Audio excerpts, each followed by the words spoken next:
Hello, joining Catering Insight today we have Dave Riley, who is the MD of Hobart UK's Equipment Division. Thank you very much for joining me today, Dave. You're welcome. Excellent. Just wanted to have a quick chat to you because I know that Hobart is now instituting a restart plan to help a lot of operators and the industry in general to get back on its feet after this coronavirus crisis. So could you just take me through the main points of what you're doing here? Well, a lot of it's very practical things that we've got to do. As you're aware, most of our customers, or vast majority of our customers, have had to shut down completely over this period.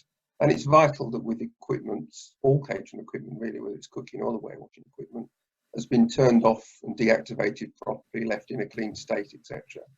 And in the same way, it's also vital that at the restart, that it's all restarted properly to avoid service issues and all sorts of problems.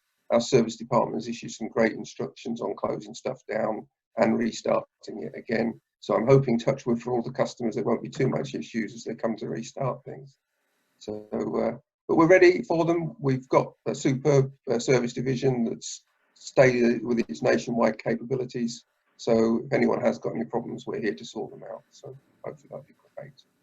From a sales perspective, really it's been about making sure that we've got the right kit in stock for people as they come back. Luckily, Right. with being working with a German factory that predominantly supplies all of our work, particularly the warewash equipment, although we do have factories in France for the cooking equipment as well. They've continued manufacture. We've got good buffer stocks here.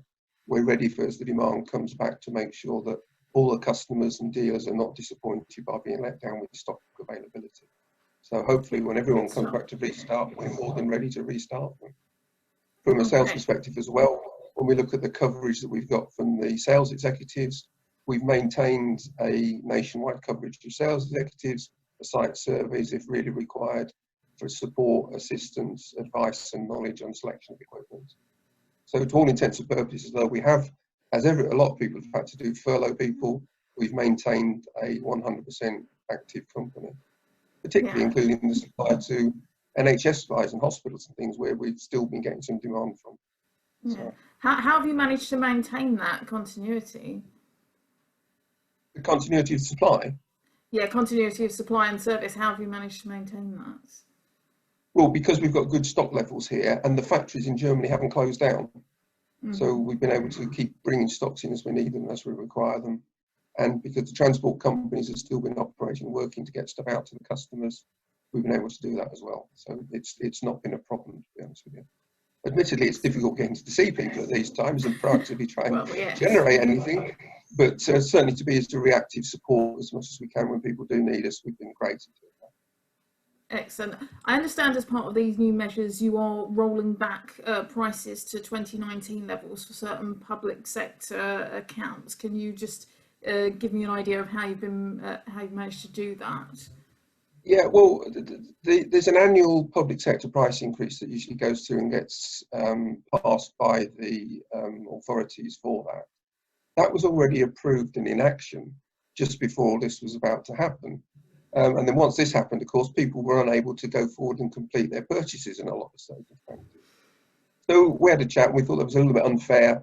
So although the price increases come into effect, we've agreed to roll the prices back, hence the phrase roll back, so that they can still be secure in the knowledge that the orders that they're placing at the moment will still be treated at last year's prices, so they can get the benefit of that, particularly for those that weren't able to place orders at the time that they wanted it, when they would have had the benefit of last year's prices. And we'll continue to do that for as long as we deem appropriate, really, as it goes forward. And I understand also that you're offering some discounts on Combi ovens, is that correct? Well, it's not so much discounts. The discount structure to the dealers is remaining pretty much the same. We've reevaluated the range and the price point issues on it, and a lot of the list prices have changed and altered. So the discount structure's staying the same, but it's making it a lot more competitive onto the market. It's particularly helping, and done a lot of work with Cedar Bond and the dealers there. We're the largest suppliers of combination ovens through Cedar Bond now, as indeed we are warewashing anyway. So hopefully that will benefit the dealers as we go forward with the new way that we're looking at things. Excellent. And what other benefits will dealers see from this range of measures that you're introducing to help out operators get back online? Well, I think particularly some of the promotions that we do linked around interest-free leasing or all-inclusive leasing, where we package service and that with it as well. The end users particularly are going to be struggling for finances, I think, at the moment, particularly as they come back after this pandemic, and they've got all the issues of business loans and worries about it. And then when you do have a problem and you do need to emergently replace something, where are you going to find the funds? So through the dealers, we've been doing the interest-free package for many years very successfully, and we will continue to roll that out strongly. We're our own brokers for that, so we don't have to rely on a lot of rejects of people. We can assess the credit levels of the end user and do that business through the dealer. And that works really well for the dealers because they don't have to fork out their money either as such, because we can be financing that and looking after the payments to them and the customers at the same time as they place the order of the equipment off us. So the dealer hasn't got a lot of cash tied up in it, and the end user can spread the payments. It's a win-win for manufacturer, end user and dealer, really. Brilliant, that's what we like to hear. So how have you been managing to maintain your relationship with dealers across this chaotic shutdown period? Well, that has been a challenge.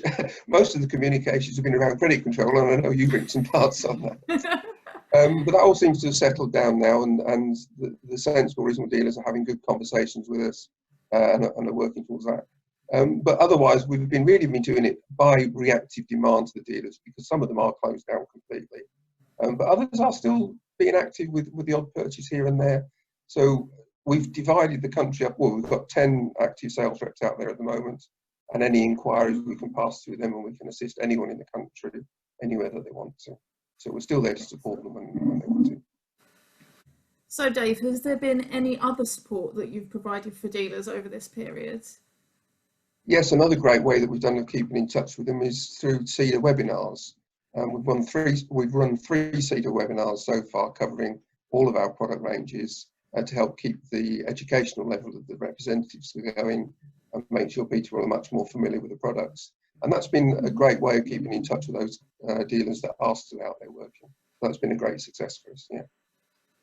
Perfect. Well, that's a good note to end on there. Thank you very much for speaking to me today, and we'll be in touch soon, I'm sure.